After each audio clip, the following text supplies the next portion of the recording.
The answer is uncomfortable, because The Sopranos does not treat the supernatural like a magic system. It treats it like everything else in the show, half hidden, half denied, and impossible to fully explain away. The show gives you dreams, visions, ghosts, psychics, religious symbols, near-death experiences, and animals that seem to know more than the people around them. You know I've been working with the government, right, Tone? But it almost never stops and says clearly, yes, this is real. Instead, it puts these moments right on the edge. They are strange enough to matter, but vague enough that a skeptical viewer can still argue they came from guilt, fear, trauma, drugs, sickness, or coincidence. But you see, that's the fucking point. That is what makes the supernatural in The Sopranos so effective. It does not break the world, it creeps into it. The show is mostly grounded in practical reality.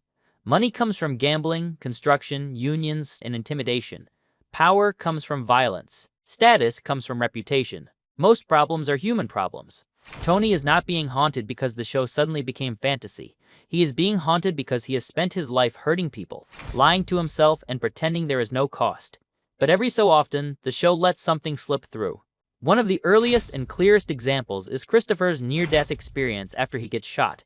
When he wakes up, he does not describe some vague, peaceful light. He describes something darker and more specific. I saw the tunnel, I saw my father in hell, and the bouncer said that I'd be there too. He believes he went somewhere bad. He says he saw people connected to their world. He comes back with the message about 3 o'clock, which he says was meant for Tony and Paulie. He said, tell Tony and Paulie 3 o'clock. On one level, this can be explained as Christopher's brain reacting to trauma. He nearly dies, his body is in shock, and his mind creates images out of fear, guilt, and mafia mythology. Christopher is also a person who desperately wants meaning. He wants his life to matter. He wants to believe he is chosen for something bigger than being Tony's violent errand boy. So when he survives, he frames it like a message from the other side. But the show does not let it stay that simple. Paulie becomes obsessed with it because Paulie is exactly the kind of person who can live as a murderer and still be terrified of ghosts. He can shoot a man, rob civilians, shake down weak people, and lie without blinking. But the second death becomes personal and spiritual. He panics. That is one of the funniest and most revealing things about him. What, 3 o'clock again? When Paulie visits the psychic, the show could have easily played it as a scam. A fake medium guessing names, reading body language, and taking advantage of a nervous man. But the psychic starts giving details that are too close to Paulie's actual past. He brings up dead people connected to Paulie's violence. He references the poison ivy connected to Mikey's death. Poison ivy? He wants to know if it still itches. Don't fuck with me. Who you been talking? That detail is not public. That is not something a random psychic should know. This is one of the strongest arguments that the supernatural is real inside the world of the show. Because with a lot of the other moments, you can say the character is dreaming, hallucinating, remembering, or projecting. But with the psychic, the information comes from outside Paulie. It is not just Paulie sitting alone imagining judgment. Someone else seems to be receiving something. And Paulie reacts like a man who has been caught by a force he cannot threaten, bribe, beat, or intimidate. That is the key. The supernatural in The Sopranos usually appears when mafia power stops working. Tony can control a crew, he can pressure businessmen, he can scare civilians, he can manipulate his family. Paulie can bully weaker men, Christopher can carry a gun and feel important. But none of them can intimidate the dead. None of them can negotiate with guilt. None of them can order the universe to shut up.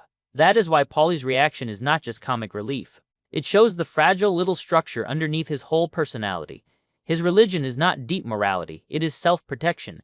He donates, he prays, he honors saints, and he follows rituals because he thinks these things might protect him from consequences. But the psychic scene suggests the opposite. It suggests that all the rituals in the world may not erase what he has done, and then comes the Virgin Mary at the Bing. This scene is even stranger because it is not presented like a normal hallucination.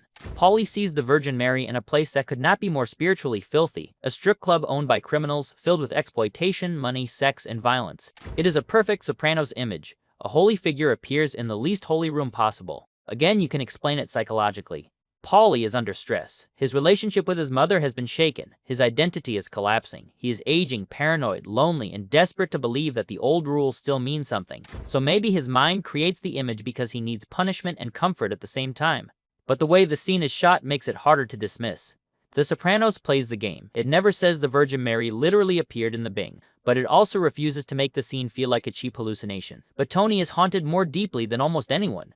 The appearance of Big Pussy at Livia's wake is one of the cleanest examples. Pussy is dead because Tony had him whacked after discovering he was cooperating with the FBI. Tony can justify it in mafia terms. Pussy betrayed them. Pussy was dangerous. Pussy made his choice. In the logic of their world, Tony did what a boss is supposed to do. But emotionally, it is not clean at all.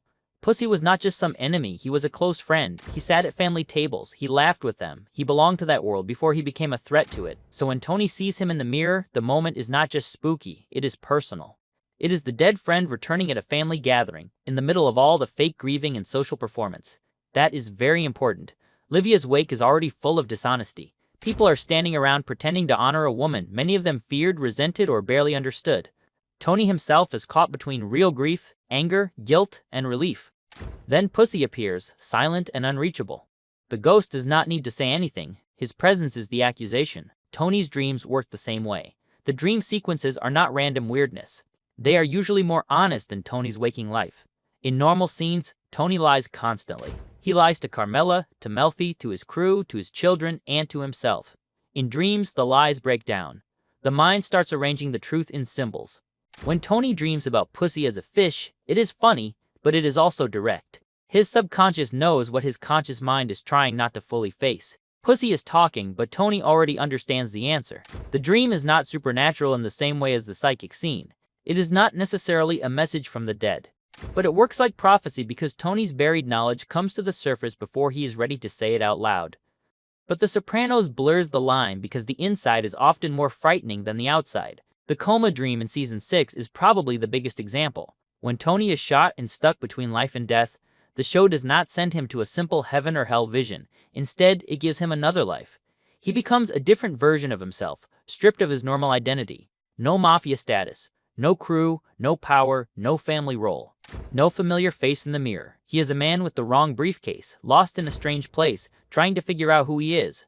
That dream is not just about death, it is about identity. Tony's entire life is built around being Tony Soprano. Boss, husband, father, son, patient, predator, provider. But in the coma world, all of that is unstable. He has no real control, he cannot muscle his way through the problem, he cannot threaten the universe into giving him answers. He is just a frightened man drifting towards something he does not understand. The house near the end of the coma dream is one of the most important supernatural images in the whole show. It feels warm and terrifying at the same time. There is a sense that people are waiting inside. There is a pull toward entering. And there is also a deep warning that if he goes in, he may not come back. This is where the show comes closest to a spiritual vision of death. It does not explain what the house is. It does not give the viewer rules. But it feels like a threshold. It feels like Tony is being invited, or tempted, or claimed. The voice of Meadow calling him back becomes the thing that keeps him from crossing over. His daughter, not his money, not his crew, not his status, pulls him back to life. Again, you can explain this medically. Tony is in a coma. His brain is processing voices, memories, pain, and fear. But emotionally, the scene plays like Tony stood at the edge of death and almost went in. The show's genius is that both readings work. If you are skeptical, it is a coma dream. If you are spiritual, it is the border between life and death. Carmela believes in religion, but her religion constantly runs into the fact that her lifestyle is funded by violence. Everyone wants spiritual comfort without spiritual accountability. That is why the supernatural keeps appearing around them. It is not random. It appears where denial is strongest. Paulie denies the moral weight of murder, so the dead seem to follow him. Tony denies guilt, so the dead appear in his home in dreams. Christopher denies the emptiness of the life, so death gives him a glimpse of where that life might lead. Carmela tries to separate comfort from blood money, so religion becomes both comfort and accusation. Even the animals in The Sopranos sometimes feel connected to this. The ducks in the pilot are not supernatural, but Tony treats them like something sacred without fully understanding why. They represent family, innocence, nature, and loss. Their departure triggers something in him because they touch a part of his mind that his normal life has buried. Pio Mai is not supernatural either, but Tony's reaction to the horse shows the same pattern. He can feel deep tenderness for an animal while failing to feel consistent empathy for human beings. Animals become spiritual mirrors in the show. They reveal what the characters can still feel and what they have destroyed in themselves. In the strictest sense, the show leaves it open. It gives enough rational explanations that nobody has to believe in literal ghosts, heaven, hell, saints, omens, or spirits. Dreams can be dreams. Visions can be stress. Near-death experiences can be brain activity. Psychics can be lucky frauds. But that answer feels too small, because the show repeatedly chooses to frame these moments with seriousness. It does not treat all of them as delusions. The psychic knows too much. The Virgin Mary is shot too strangely. The coma house feels too spiritually loaded. The dead appear at exactly the moments when guilt is trying to surface. The show may not confirm the supernatural, but it absolutely gives it power. The better answer is that the supernatural is real in the moral universe of The Sopranos. That does not mean every ghost is literally walking around New Jersey. It means the show believes actions have consequences beyond the practical ones. A murder does not end when the body disappears. A betrayal does not end when the problem is solved. A sin does not vanish because everyone agrees not to talk about it. The dead stay in the room. The guilt changes the air. The symbols keep coming back. That is why these moments hit harder than normal horror scenes. A monster jumping out would be less frightening than Paulie realizing that someone dead may still remember him. A demon would be less disturbing than Tony seeing the face of a friend he ordered to die. The supernatural in The Sopranos is not there to scare the viewer with effects.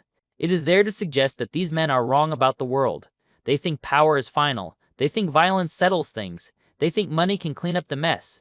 They think silence means victory.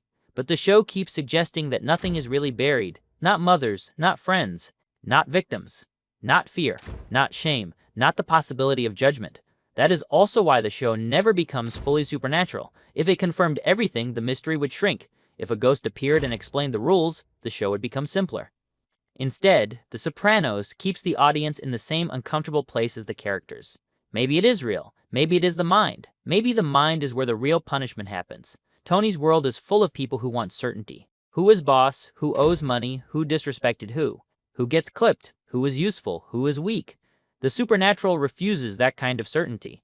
It cannot be handled like a business dispute. It cannot be settled at Satriali's. It floats around the edges, and that is exactly why it belongs in the show. Because The Sopranos is about people who live in denial, and the supernatural is denial's enemy, it gives shape to the things they cannot admit. It turns guilt into ghosts, fear into omens, death into dreams, and religion into accusation. Whether the viewer believes in the literal supernatural almost does not matter. The characters believe just enough to be afraid, and maybe that is the point. For a man like Tony, the worst punishment is not being dragged to hell by a visible demon. It is sitting in his own house, eating with his family, pretending everything is normal, while the faces of the dead keep finding their way back in. So was it real? The show never gives a clean yes, but it gives too many signs for a clean no.